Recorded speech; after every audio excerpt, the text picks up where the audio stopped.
Ассалаумағалейкум ардақты ағайын. Бүгінгі әңгімеміз ене мен келіннің арасында болған қызықты оқиға жайлы. Баяғыда ит пен мысықтай арбасқан ене мен келін бір үйде тұрады екен. Бірін-бірі көргенде кірпідей жиырылатын көрінеді. Тілдері бір-біріне түрпідей тиеді екен. Кейін келіннің сөйлеген сөзі мен берген асын былай қойғанда, тық-тық етіп жүргені де кемпірдің жүйкесіне әбден тиіп болыпты. Отырса опақ, тұрса сопақ. Қысқасы, кең дүние тарының қауызындай тарылып, қажаса екеуі де титықтап тығырыққа тіреліпті. Күндердің күнінде құлағының құртын терген енесінен жаураттай қажыған келіннің ойына жамандық түсіпті. Күншілік жердегі елге танымал бір емшіге барып, кемпірден көрген қорлығын көз жасын сарқып отырып айтып, кемпірді өлтіретін дәрі жасап беруін өтініпті. Көпті көрген қарт емші келіншекке бір құты дәрі жасап беріпті де мынадай кеңес айтыпты.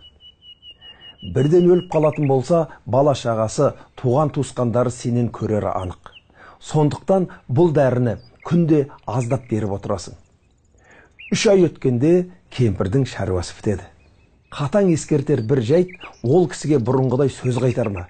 Не десе де сіздіке жөн дей бер. Дәрінің әсері сонда ғана жақсы болады. Ашуланса, дәрінің қуаты әлсірей береді. Енді онсыз да 3 ай ғана ғұмыры қалды ғой дейді. Келіншек үйге келіп, емшінің айтқанын айнытпай істеуге кіріседі. Алайда басқа шарт бір төбе, әлгі шарт бір төбе. Алғашында біраз қиналады. Кемпірдің ерні қыбырлай бастаса, келіннің де тілі қыши бастайды. Көкірегінен лап етіп көтерілген қызыл жалын жұтқыншағына келгенде, емшінің айтқан сөзі есіне түсіп, қылғынып тұрып қалады. Сөйлеп қалғақпас, 3 ай ғана өмірің қалды ғой деп іштен тынады. Солай да солай апта өтеді, ай өтеді. Кемпір болса аң-таң. Баяғыдай арсылдап тұрған келін жоқ. Ей қатын, әкел ананы, тарт мынаны деп қолды бір сілдесе болғаны, келін байғұс жерге салмақ түсірмей жели жөнеледі. Қимылы да, сөзі де мамықтай. Міне апа, тағы не керек, айтқаныңыз болсын деп қиылып тұрғаны. Сөйтіп жүріп, өзі де сөз қайтармағанға үйреніп, бұрынғыдай емес, бойы кеңіп қалғандай күй кешеді. Не болса да ененің емеурінімен жүгірген 2 ай артта қалды. Күн артынан күн келіп, ол да кейін сырғып барады. Енді кемпір отырып алып, ал ойлансын. Құдай-ау, мынау сорлыға неге ұрса берем?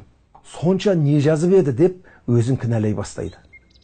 Дауысы бәсеңдеп, сөзі де жұмсара бастайды. Бұрынғы әдетінше қатқыл бастап қалған кей сөздерінің аяғын мінгірлеп өзі бәсейтеді.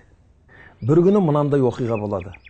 Тістей қатып отыратын кемпір келінін еркелете шақырып алады да, аузында өмір бақи баданадай қара құлып тұратын сандығын ақтарып, мынау білезік, мынау жүзік, бәрі сенікі.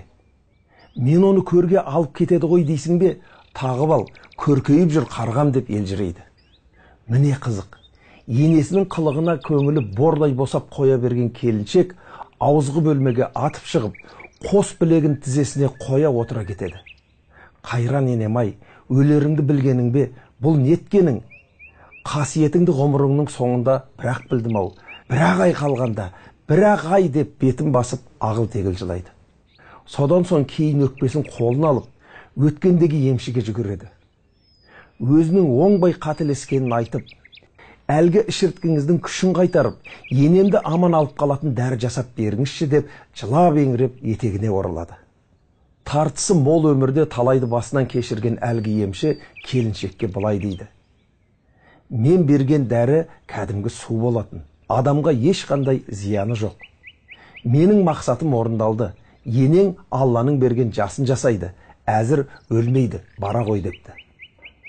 Есі шыға қуанған келіншектің жүзінен төгілген қуаныш нұры емшінің бөлмесін шарпып кетіпті. Алаулап, бал бұлжанып, ұядай жылы үйіне ебіл-дебілі шығып жүгіре жөнеліпті. Ей тасбауыр дүние, татулығыңнан қымбат нең бар еді? Қош, сау болыңыздар.